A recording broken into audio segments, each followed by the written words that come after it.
नमस्कार, आपसे मेरा नाम अशोक वीर यादव एडवोकेट और मैं आप सभी के लिए लीगल एडवाइस वीडियोस अपलोड करता हूं जो कि आप सब लोग लाइक करते हैं, पसंद करते हैं, शेयर करते हैं और सब्सक्राइब भी करते हैं। अब तक नहीं किया तुरंत करिएगा और दूसरे लोगों तक भी जानकारी को जरूर शेयर करिएगा। मोस्ट इंपॉर्टेंट थिंग, सबसे पहली बात, पति हो या पत्नी, दोनों के ही लिए है। अगर पति नहीं बुला कर लेकर आ रहा है या फिर पत्नी नहीं जा रही है तो आपको कुछ चीज़ों का विशेष रूप से ध्यान रखना है। एक हमारे सब्सक्राइबर हैं कि जिन्होंने हमसे ये सवाल पूछा कि सर मेरी पत्नी 2 साल से अपने मायके में बैठी है, सर बताइए क्या करूं, कौन सा केस करूं। तो ऐसा एक व्यक्ति नहीं है, मैं कहता हूँ ऐसे हज़ारों और लाखों की तादाद में पतियाँ होंगे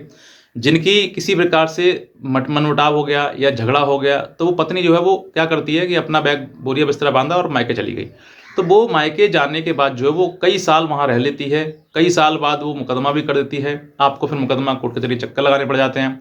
तो ऐसा आपको अगर आपके साथ में होता है, चाहे पति हो या पत्नी हो, दोनों में से कोई व्यक्ति ऐसा कर सकता है,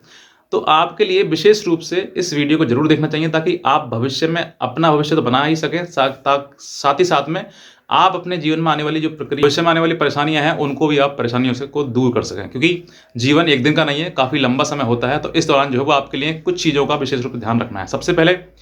अगर आपकी पत्नी आया या फिर पति आपका आपसे दूर है और काफ़ी समय से वो आपसे अलग है, तो सबसे पहले सेक्शन 13A, यानी कि अगर आप मतलब हिंदू हैं और इस समय पर जो है आप पति पत्नी से 2 साल से अधिक हो गया है, तो इसमें स्पष्ट रूप से कहा गया है कि आपके पास एक ग्राउंड बन जाता है डिसर्शन का।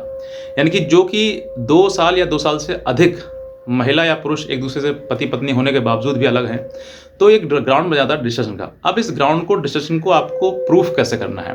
इस प्रूफ करने के लिए आपके लिए जिस दिन आपकी पत्नी गई है या फिर आप उससे अलग हुए हैं, तो या तो आपने कोई शिकायत करी हो या फिर आपके दौरान जो है पत्नी ने कोई शिकायत करी है। पत्नी जो है ज़्यादातर मोस्टली क्या करती है कि 498A केस कर देती हैं, जो कि एक अपने आप में सफिशिएंट एविडेंस है डिस्टेंस का। मतलब कि जो सेपरेशन है, सेपरेशन का एक सफिशिएंट एविडेंस है कि जिस दिन से लड़की ने एफआईआर करी है उस दिन के बाद जो है पत्नी आपके पास नहीं आई। अब जो है जिस दिन से एफआईआर करी है, कुछ लोग ये पूछते हैं सर हमने तो कोई एफ करी नहीं है, पत्नी पत्नी वो भी अपने मर्जी से अपनी रह रही है, लग रही है, मैं भी रह रहा हूँ, ना मैंने कोई शिकायत करी है ना उसने कोई शिकायत करी है। तो ये देखिए, इसका कोई फिर आपको ग्राउंड नहीं बनता है, और ना ही चाहे आप 2 साल लें, 10 साल ले लें, 15 साल ले लें, 20 साल ले लें, चाहे पूरे जीवन भर आप अलग रह लें, लेकिन इसका कोई भी ग्राउंड या कोई भी एविडेंस नहीं बनता है। लेकिन जहाँ पर आपने या फिर पत्नी ने कोई कंप्लेंट कराई है और उस कंप्लेंट के दौरान जो है उसने ये कहा कि मुझे इस तरह से बाहर निकाल दिया है, अब मैं घर में नहीं रह रही हूँ, तो ये अपने आप में स्ट्रॉन्ग ग्राउंड है और यहाँ से एविडेंस बन जाता है। अब इस एविडेंस को लगाकर आप डाइवोर्स का पिटीशन फाइल कर सकते हैं। आपके लिए डिसीजन के आधार पर, ग्राउंड पर आपको डाइवोर्स मिल जाएगा। दूसरा, इसमें यह भी एक क्रूल्टी हो जाती है कि आपने 498A का पत्नी ने केस करा है, तो ये भी एक क्रूल्टी माना गया है कोर्ट के द्वारा, पंजाब हाईकोर्ट के द्वारा माना गया है कि अगर पत्नी ने जो है 498A केस पति के ऊपर किया हुआ है तो वो एक क्रूल्टी हो जाती है। अब इन सब चीज़ों को देखते हुए, मद्देनजर रखते हुए अब आगे बढ़ते हैं चीज़ों के लिए। एक तो आपको कहा मैंने कि सेक्शन जो है 13A का आपको मुकदमा डालना है। हो सकता है म्यूचुअल, बहुत अच्छी बात है अगर म्यूचुअल हो जाता है दोनों के रजामंदी से, नहीं होता है तो आपको कोई एक पक्ष को इस प्रक्रिया से गुजरना ही होगा, क्योंकि आप जो है, आज आपका जीवन है, आज आपके 2 साल हुए हैं, तो हो सकता है कि अगले 20 साल ही बीत जाए, और हो सकता है कि आपका पूरा उम्र, क्योंकि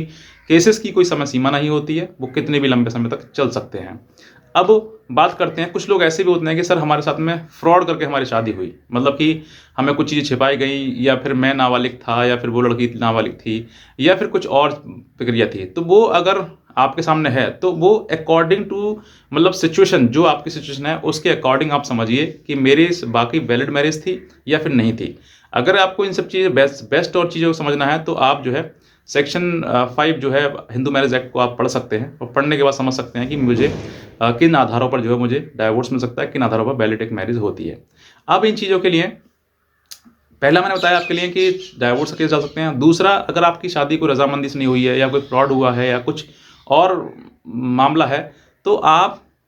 सेक्शन 12 यानी कि नल एंड वॉइड मतलब अपनी शादी को शून्य घोषित भी करा सकते हैं, क्योंकि एक ही रास्ता नहीं है आपके पास में कि भाई मुझे तलाक ही जाना है, तलाक ही लेना है उससे। नहीं, तलाक के नहीं, अगर आपके पास ग्राउंड कोई दूसरा है तो दूसरे ग्राउंड के आधार पर आप सेक्शन 12 का जो केस फाइल करिए, मतलब 12 का, कि आपकी शादी जो है वो शून्य है, बेकार है, मतलब वो वैलिड मैरिज नहीं है, तो आप सेक्शन 12 का, सिर्फ मैंने कहा दिए 13 तो 13 की नहीं करना है आपको, 12 का भी कर सकते हैं। और भी अगर आपकी सिचुएशन है तो उसके अनुसार आप अपने आप को भी संभाल सकते हैं, मतलब कि सेक्शन 11 भी कर सकते हैं, सेक्शन 12 भी कर सकते हैं, सेक्शन 13 भी कर सकते हैं। तो ये सेक्शंस हैं आप में जो आपकी आपकी सिचुएशन है, आपके हालात हैं, उनके अनुसार जो है आपके ऊपर कौन सा सेक्शन वैलिड होता है, ये आप समझ सकते हैं। अपने वकील से पूछ सकते हैं, या फिर आप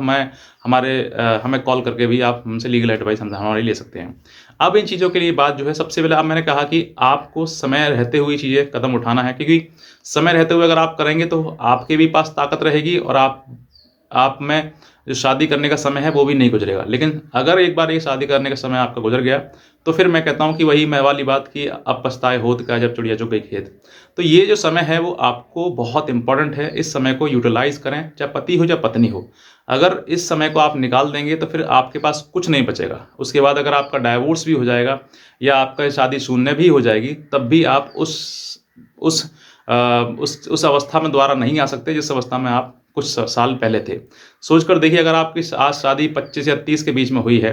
तो अगर 5-10 साल आपका शादी के बाद कोई केस डिस्प्यूट हो गया, झगड़ा हो गया, चल गया, तो आप 35 से 40 के बीच में आप पहुंच गए। तो 35 से 40 के बीच में समझिए कि आपकी जो एक रियल एज थी, मतलब जहां पर आपको शादी करनी थी, शादी करके आप अपना घर परिवार या बच्चे करने थे, अब वो समय जो है वो बहुत आगे निकल गया और इस समय जो आपको हो सकता है किसी प्रकार की फिजिकल प्रॉब्लम या फिर कुछ और हो जाए। तो ये आपके लिए समझनी है कि मुझे किस समय पर कदम उठाना है, यही आपके पास राइट टाइम है। अगर आपकी पत्नी इस तरीके से है या फिर पति आपका इस तरीके से है, तो आपको समझना चाहिए कि मुझे अब जो है